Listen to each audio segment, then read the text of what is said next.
The goal here is to evaluate the double integral over the region R of xy dA, where R is the region bounded by these four curves. So let's take a look at those.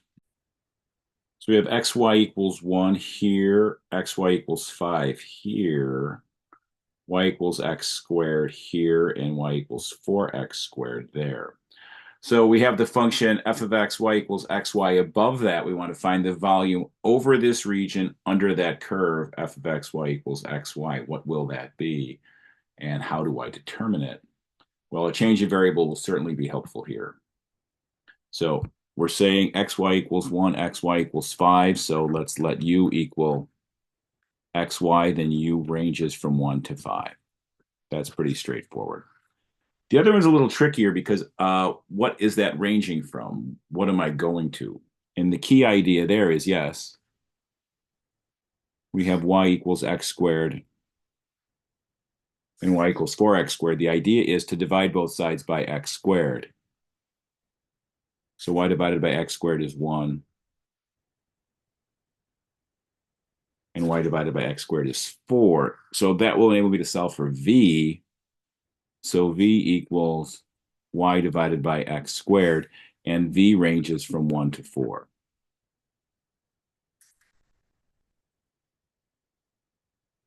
Now, what do we know? We know typically we say this. We say dy dx, or dA, which is dy dx, is the absolute value of the Jacobian times du dv.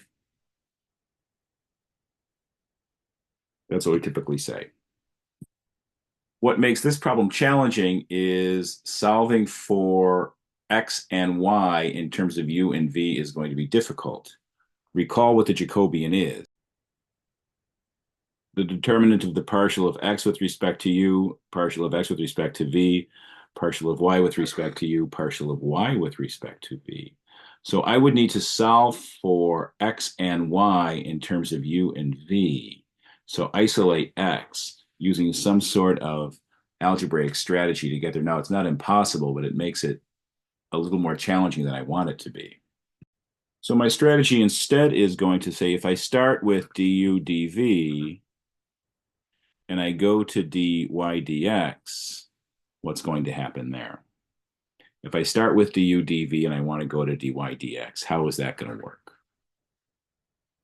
That's the question I want to think about. So I would say du dv is some different kind of Jacobian times dy dx. And what would that different Jacobian be?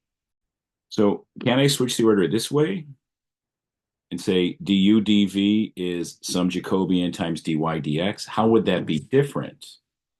Well, you recall for the Jacobian previously, what did we say? So our Jacobian previously was partial of x with respect to u, partial of x with respect to v, partial of y with respect to u, partial of y with respect to v. That was for going from xy to uv. But if we go uv to xy, what would have to happen? These would all be flipped. So again, using this idea, calling that g tilde, flipping all these things, if I'm going from uv to xy, it would be partial of u with respect to x, partial of u with respect to y, partial of v with respect to x, partial of v with respect to y. So in some respects, it might save us some algebra work if we decide to do it this way. So let's see where it gets us. Partial of u with respect to x is y, and partial of u with respect to y is x. That'll be the top row up there. And then what did we say v was? V was y over x squared, which would be the same thing as y x to the negative 2. So let's look at our partials here. So the partial of v with respect to x, negative 2y x to the negative third, which is negative 2y over x to the third. And the partial of v with respect to y would just be x to the negative 2, or 1 over x squared. So let's put all those together in this j tilde in this new version of the Jacobian. This is what we get. So multiplying those out to get our determinant, y times 1 over x squared, y over x squared minus negative 2xy over x cubed. Continuing with this, we get j tilde is y over x squared plus you'll notice one of the x's divides out 2y over x squared. And it gives us 3y over x squared. So that's our j tilde. But we have to think about what would j have to be in light of that fact.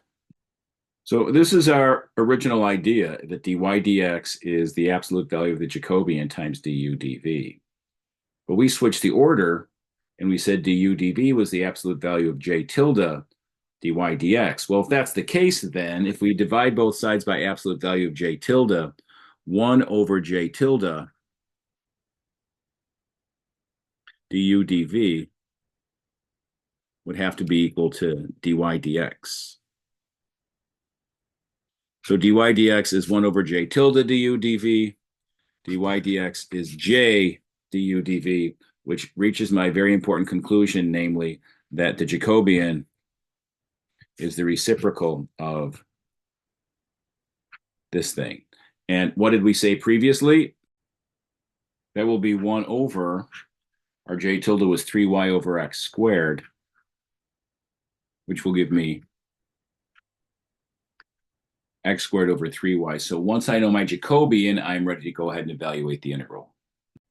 So here's our original question, double integral over r of xy dA. What is xy? Xy is u. What is dA? What do we know? We know dy dx is the absolute value of the Jacobian du dv, or dv du, depending on your preferred order. So the absolute value of the Jacobian, we said our Jacobian was x squared over 3y. We have to figure out what that is.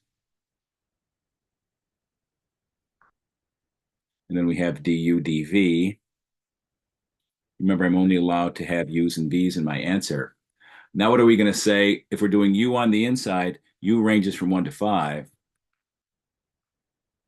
And v ranges from 1 to 4.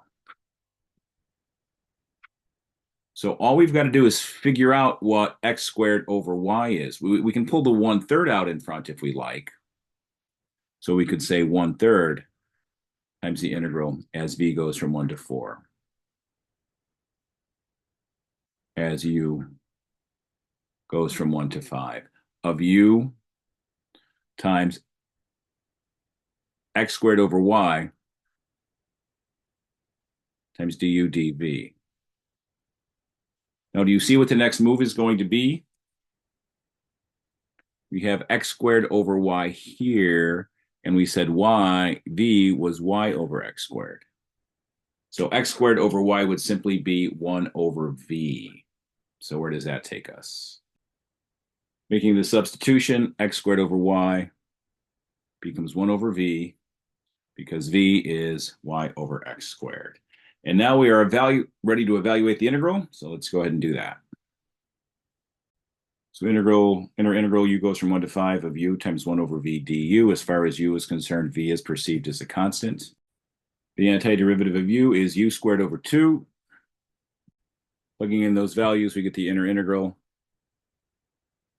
is 1 over v. 5 squared over 2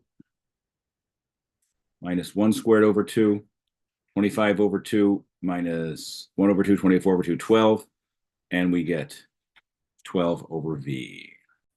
Next up, let's substitute that 12 over v in for the inner integral. Inner integral is here. Let's make that substitution.